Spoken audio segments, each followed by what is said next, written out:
चलिए जानते हैं आज की देश और दुनिया की तमाम सिलेक्टेड काम की 50 बड़ी खबरें सिर्फ 5 मिनट में। पर अभी तक इस वीडियो को लाइक नहीं किया है तो लाइक कर दे और इस चैनल को सब्सक्राइब कर दे। मनीष सिसोदिया की रिहाई के बाद मंदिर दौरा। आम आदमी पार्टी के नेता मनीष सिसोदिया जेल से रिहा होने के एक दिन बाद अपने परिवार के साथ दिल्ली के कनॉट प्लेस स्थित हनुमान मंदिर पहुंचे। उन्होंने मंदिर में पूजा अर्चना की और सबकी भलाई के लिए आशीर्वाद मांगा। मौसम विभाग ने देश के 24 राज्यों में भारी बारिश की संभावना के चलते अलर्ट जारी किया है। इसके साथ ही ओडिशा के 10 जिलों में बाढ़ की स्थिति को देखते हुए चेतावनी दी गई है। हिमाचल प्रदेश में भूस्खलन के कारण जनजीवन पर गंभीर असर पड़ा है, जिससे प्रदेश की 128 सड़कें बंद करनी पड़ी हैं।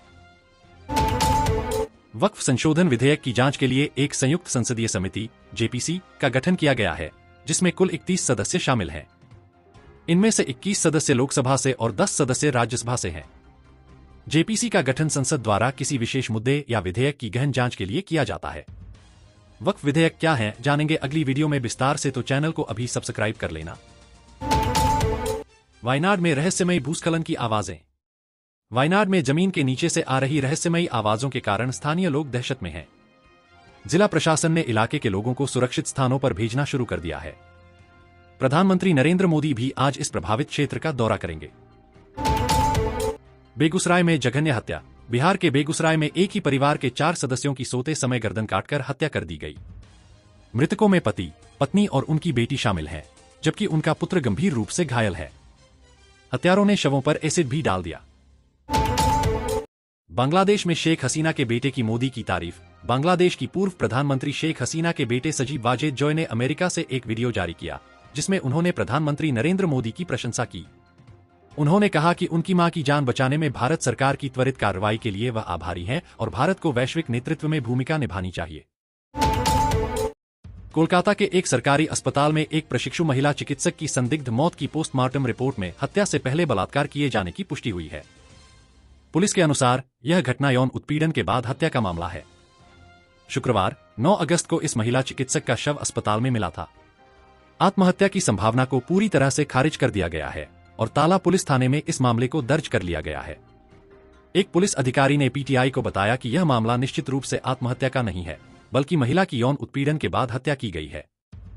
इस घटना की प्रारंभिक पोस्टमार्टम रिपोर्ट की एक प्रति न्यूज एजेंसी पीटीआई के पास भी मौजूद है।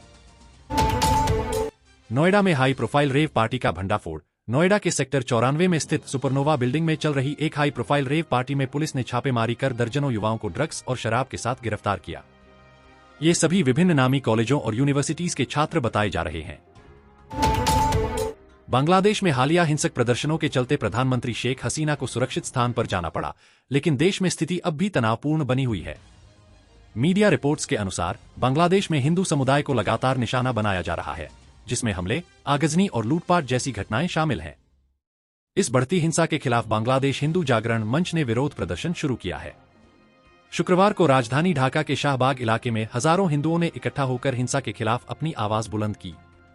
ढाका ट्रिब्यून की रिपोर्ट के मुताबिक इन प्रदर्शनों के दौरान दिनाजपुर के 4 हिंदू गांवों को जलाने की घटनाओं का विरोध किया गया, जिसके कारण कई हिंदू परिवार बेघर हो गए हैं और उन्हें मजबूरन सीमावर्ती क्षेत्रों में शरण लेनी पड़ी है। देश के कई हिस्सों में लगातार बारिश का दौर जारी है। मौसम विभाग आईएमडी ने दिल्ली, उत्तर प्रदेश और तमिलनाडु समेत कई राज्यों में आज भारी बारिश की चेतावनी जारी की है। तमिलनाडु में दक्षिण पश्चिम मानसून के सक्रिय होने के कारण 13 जिलों में भारी बारिश की संभावना है। वहीं हिमाचल प्रदेश में भी बारिश होने की उम्मीद जताई गई है। बांग्लादेश में जारी अशांति के बीच हजारों बांग्लादेशी हिंदू पश्चिम बंगाल के कूचबिहार के सितालकुची में भारतीय सीमा के करीब इकट्ठा हो गए हैं। ये लोग पानी में खड़े होकर भारतीय सीमा सुरक्षा बल बीएसएफ से भारत में प्रवेश की अनुमति मांग रहे हैं और जय श्री राम के नारे लगा रहे हैं।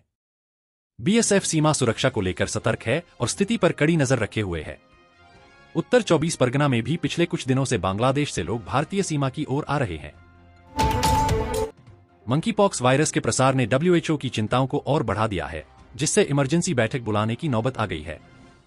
यह संभव है कि इसे वैश्विक बीमारी घोषित किया जा सकता है। अफ्रीकी देश कांगो में पिछले साल सितंबर से मंकीपॉक्स के मामलों में तेजी आई है और इसने पड़ोसी देशों में भी नए स्ट्रेन के रूप में दस्तक दी है। डब्ल्यूएचओ इस बात को लेकर चिंतित है कि यह बीमारी कहीं वैश्विक स्वास्थ्य संकट का कारण न बन जाए। जैसे जैसे यह वायरस अफ्रीका में फैल रहा है, वैसे वैसे भारत समेत अन्य देशों में भी लोगों की चिंताएं बढ़ रही हैं। प्रधानमंत्री नरेंद्र मोदी आज वायनाड का दौरा करेंगे, जो हाल ही में भूस्खलन से प्रभावित हुआ है। इस दौरान वे राहत और पुनर्वास कार्यों की समीक्षा करेंगे और भूस्खलन प्रभावित क्षेत्रों का हवाई सर्वेक्षण करेंगे। इसके अलावा पीएम मोदी राहत शिविरों और अस्पतालों में जाकर पीड़ितों से मुलाकात भी करेंगे। विपक्ष के नेता राहुल गांधी ने प्रधानमंत्री मोदी के वायनाड दौरे को एक सकारात्मक कदम बताया है। नई रेल परियोजनाओं को कैबिनेट की मंजूरी। केंद्र सरकार ने 8 नई रेल परियोजनाओं को मंजूरी दी है, जिससे बिहार, झारखंड और पूर्वोत्तर राज्यों को लाभ मिलेगा। इन परियोजनाओं से माल ढुलाई की लागत कम होगी और राज्यों के बीच संपर्क में वृद्धि होगी। पीएम मोदी ने पहलवान अमन को दी बधाई। प्रधानमंत्री नरेंद्र मोदी ने पहलवान अमन सहरावत को पेरिस ओलंपिक में पुरुषों की फ्रीस्टाइल 57 किलोग्राम स्पर्धा में कांस्य पदक जीतने पर बधाई दी। उन्होंने कहा कि अमन की मेहनत और दृढ़ता प्रशंसनीय है। विदेश मंत्री एस जयशंकर ने शुक्रवार को लोकसभा में बताया कि 69 भारतीय अब भी रूसी सेना में हैं और उन्हें स्वदेश लाने के लिए केंद्र सरकार प्रयासरत है। उन्होंने यह भी स्वीकार किया कि कई भारतीयों को गलत जानकारी देकर रूसी सेना में भर्ती किया गया था। इस मामले में अब तक 19 व्यक्तियों के खिलाफ कार्रवाई की जा चुकी है।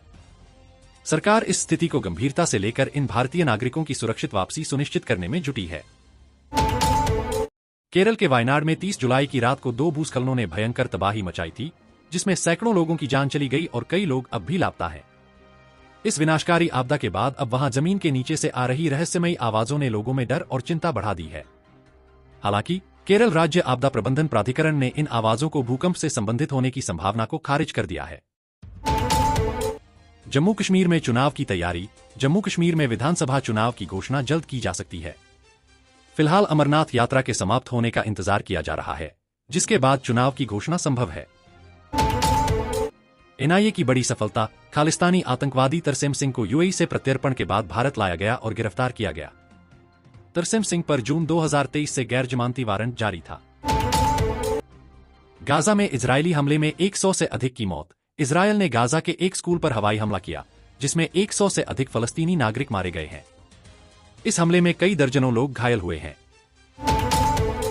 ब्राजील में विमान हादसा।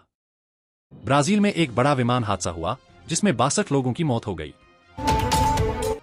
लखनऊ एयरपोर्ट पर सोने की तस्करी का भंडाफोड़। लखनऊ एयरपोर्ट पर सोने की तस्करी करते हुए 2 यात्रियों समेत 6 लोगों को गिरफ्तार किया गया और 3 किलो सोना बरामद किया गया। पेरिस ओलंपिक में कांस्य पदक जीतकर भारतीय हॉकी टीम की वापसी। भारतीय हॉकी टीम कांस्य पदक जीतकर स्वदेश लौटी और दिल्ली एयरपोर्ट पर ढोलनगाड़ों के साथ उनका स्वागत किया गया। अभिनव बिंद्रा को आईओसी करेगा सम्मानित।